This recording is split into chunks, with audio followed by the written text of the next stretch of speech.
Everyone, so this is भावनापुरी और आज हम बात करेंगे जो 11th स्टैंडर्ड का चैप्टर नंबर 13 है यानी कि फोटोसिंथेसिस उसके बारे में। सो दोस्तों जो एक्सपेरिमेंट्स आज हम डिस्कस करेंगे उनमें सबसे पहला जो एक्सपेरिमेंट है वो जोसेफ प्रिस्ले का है। तो सबसे पहले मैं आपको बता दूं, हम इस चैप्टर में फोटोसिंथेसिस के बारे में बात कर रहे हैं। दैट मीन्स प्लांट्स के अंदर, ग्रीन प्लांट्स के अंदर फूड की फॉर्मेशन का जो प्रोसेस है उसी को हम फोटोसिंथेसिस कहते हैं। तो मैंने एक इक्वेशन आपको ऑलरेडी बताई है, जब भी ग्लूकोज की फॉर्मेशन होती है तो CO2 plus H2O gives rise to C6H12O6 plus O2।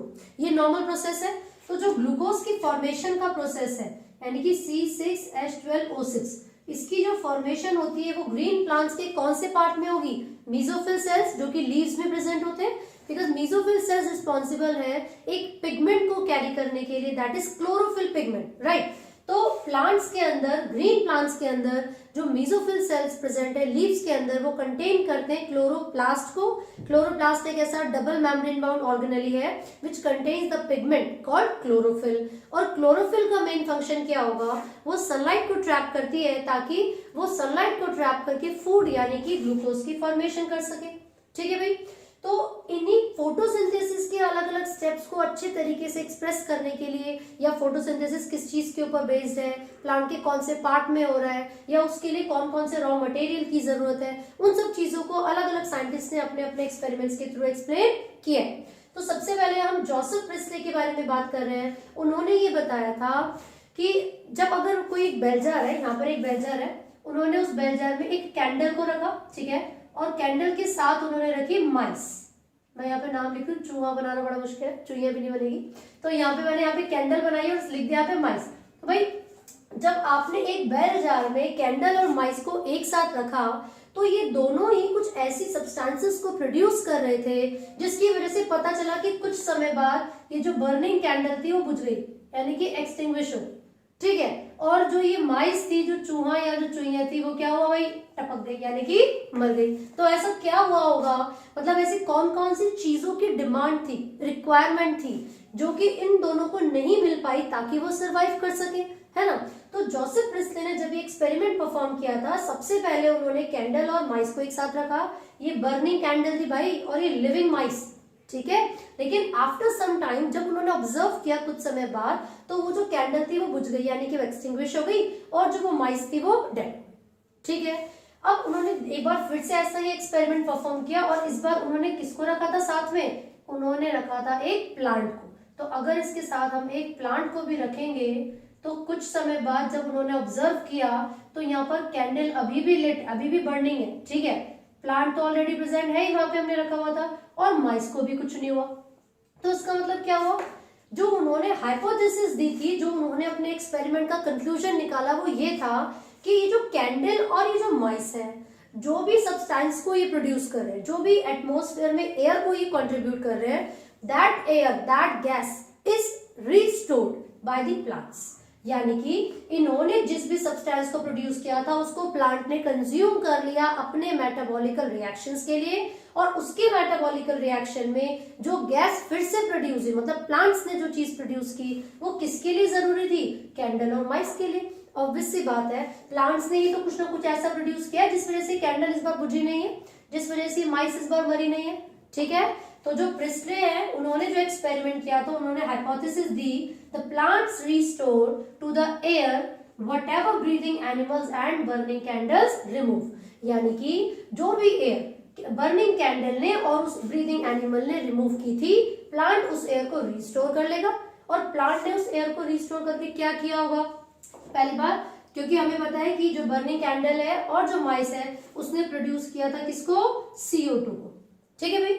अब प्लांट्स ने उस CO2 को कर लिया एब्सॉर्ब, और प्लांट के अंदर जो वाटर प्रेजेंट था, यानी कि जो H2O प्रेजेंट था, तो ये H2O और CO2 जब ग्रीन प्लांट्स में क्या करते हैं? सनलाइट और क्लोरोफिल की प्रेजेंस में, सनलाइट एंड क्लोरोफिल की प्रेजेंस में जब रिएक्ट करेंगे तो बनेगा क्या? ग्लूकोज, यानी कि फूड। तो यहाँ पर फॉर्मेशन होगी C6H12O6 प्लस O2। ठीक है। And this is the process what is called photosynthesis. तो यहाँ पर हमने देखा जोसेफ प्रिस्ले ने क्या बताया था कि कोई भी जो ब्रीदिंग एनिमल है या जो बर्निंग कैंडल है, वो जो भी एयर को प्रोड्यूस कर रही है एटमॉस्फेयर में, प्लांट उसको क्या करते हैं? रिस्टोर कर लेते हैं। ठीक है भाई, आई होप समझ में आ रहा है। अब इसके बाद एक और टर्म मैं आपको बता दूं, 10th स्टैंडर्ड में भी वैसे हमने पढ़ा था KOH के बारे में, जो कि पोटेशियम हाइड्रोक्साइड होता है। जो KOH है वो एक ऐसा कंपाउंड है जो कि एटमॉस्फेरिक CO2 को एब्जॉर्ब कर लेता है, एटमॉस्फेरिक CO2 को एब्जॉर्ब कर लेता है, ये आपको पता होना चाहिए। तो बहुत सारे अलग अलग साइंटिस्ट हैं जिन्होंने ये देखा था कि भैया क्या CO2 के बिना प्लांट्स फूड की फॉर्मेशन कर सकते हैं, तो वो नहीं कर पाए, है ना। तो कैसे उन्होंने एक्सपेरिमेंट किया था मैं आपको ये बता देती हूँ। इसको यहाँ से हम रब कर रहे हैं। तो मान लो क्या किया साइंटिस्ट ने, भाई एक प्लांट लिया यहाँ पर, ठीक है, इसको भी सनलाइट की प्रेजेंस में रखा, और ये दूसरा प्लांट है, इसको भी सनलाइट की प्रेजेंस में रखा, बेल जार के अंदर है, इसके साथ कोई भी कंपाउंड नहीं रखा गया है, जबकि यहाँ पर मान लो हमने रख दिया KOH, पोटेशियम हाइड्रोक्साइड, है ना। तो जब कुछ समय बाद, मान लो 6 आवर्स के बाद, 6 घंटे के बाद साइंटिस्ट ने ऑब्जर्व किया यार दोनों ही प्लांट्स को सनलाइट की प्रेजेंस में रखा गया है ना, लेकिन इसमें तो फूड की फॉर्मेशन हो गई, बट इसमें फूड की फॉर्मेशन क्यों नहीं हो पाई, ऐसा क्या रहा। तो पता चला कि ये जो KOH है यानी कि जो पोटेशियम हाइड्रोक्साइड है, इसका काम होता है एटमॉस्फेयर में से CO2 को एब्जॉर्ब कर लेना, और पता चला कि प्लांट्स को फूड बनाने के लिए CO2 की जरूरत होती है। तो क्योंकि KOH ने सारी की सारी CO2 को एब्जॉर्ब कर लिया था, तो इसलिए इस प्लांट के अंदर फूड की फॉर्मेशन नहीं हो पाई। क्लियर है। अब हम आगे बढ़ रहे हैं। जो अगले साइंटिस्ट है जिनके बारे में हम बात करेंगे वो है जैन इग्नोस। बेसिकली अब इन्होंने भी क्या किया था, जो जोसेफ प्रेस्ले का एक्सपेरिमेंट था, उन्होंने सेम सेटअप का इस्तेमाल किया था, है ना। उन्होंने सेम सेटअप का इस्तेमाल किया, लेकिन कुछ समय के लिए अंधेरे में रखा यानी कि डार्कनेस में, है ना, और कुछ समय के लिए प्लांट को सनलाइट की प्रेजेंस में रख दिया।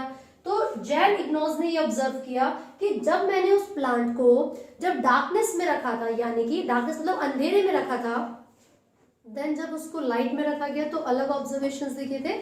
मान लीजिए जब डार्कनेस में वो रख रहा है, तो जब वहां पर लाइट की कोई अवेलेबिलिटी नहीं है, तो उन्हें पता चला कि भैया कि प्लांट में जो फोटोसिंथेसिस का प्रोसेस है वो चल ही नहीं रहा है। इसका मतलब ये हुआ कि sunlight is essential for the process of photosynthesis.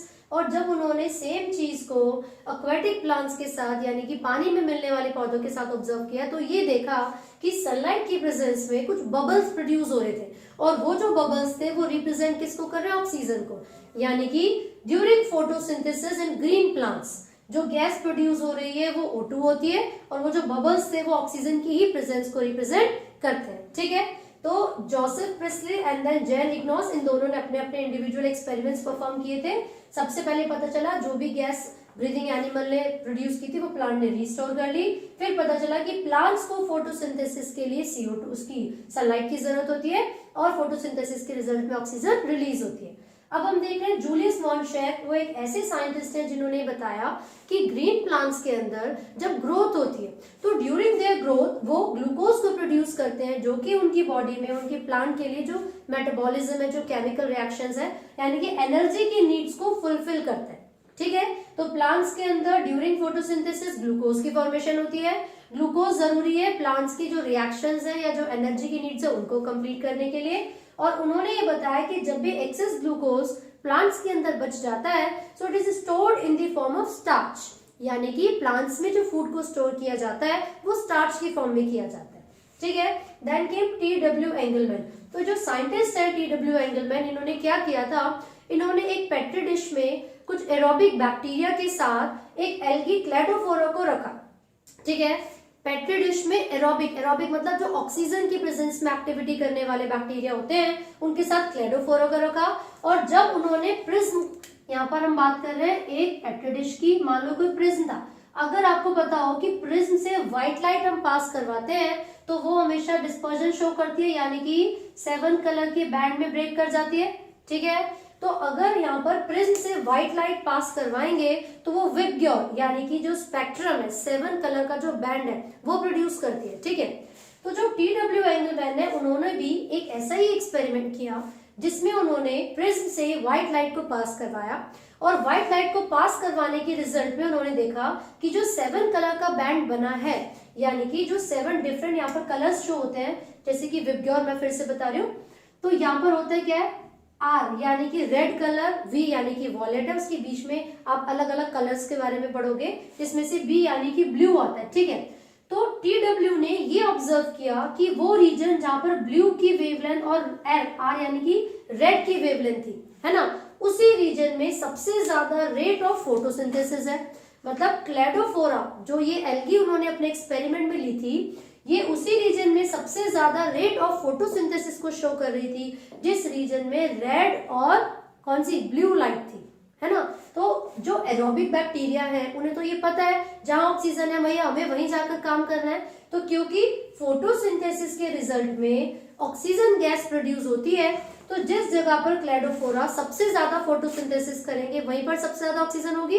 As a result aerobic bacteria वहीं पर जाकर इकट्ठे हो गए। इससे ही पता चला कि क्लेडोफोरा ने जो फोटोसिंथेसिस परफॉर्म की है उसका हायर रेट रेड और ब्लू रीजन वाली लाइट में ही सबसे ज्यादा होता है ना। तो इससे क्लोरोफिल ए का पूरा स्पेक्ट्रम भी बनाया जा सकता है। मतलब जितनी ज्यादा वेवलेंथ होगी लाइट की उतनी ज्यादा एब्जॉर्प्शन होती है और रेट ऑफ फोटोसिंथेसिस भी उतना ही ज्यादा होगा। फिर यहाँ पर हम नेक्स्ट साइंटिस्ट के बारे में बात कर रहे हैं जिनका नाम है कॉलिस वैन नेल। इन्होंने क्या किया था, इन्होंने बैक्टीरिया लिया था purple and green sulphur bacteria, ठीक है। इन्होंने एक्चुअल में ये देखा कि जब भी फोटोसिंथेसिस होती है यानी कि ग्लूकोज की फॉर्मेशन चलेगी तो उस प्रोसेस में जो ऑक्सीजन है वो कहां से आ रहा था, वो CO2 से आता है या फिर कहां से आएगा, H2O से।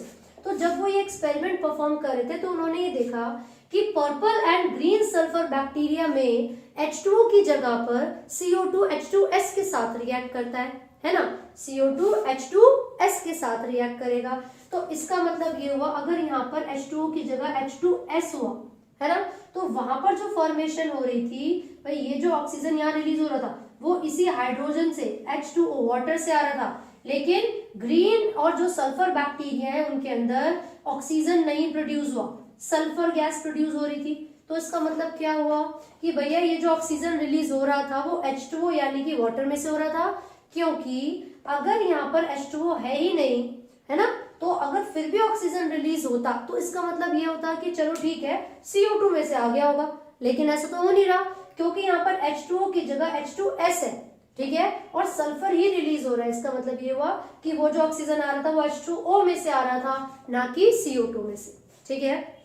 तो इन सभी साइंटिस्ट ने जो अपने अपनी कॉन्ट्रीब्यूशंस दी है, उन्होंने सबने प्लांट्स में होने वाले जो रिएक्शंस है, फोटोसिंथेसिस है, उसके रेट को बताया, उसके रॉ मटेरियल को बताया और किसकी प्रेजेंस में वो अच्छे तरीके से काम करेंगे और किसकी प्रेजेंस में वो काम नहीं कर पाएंगे, सारी चीजें बताई।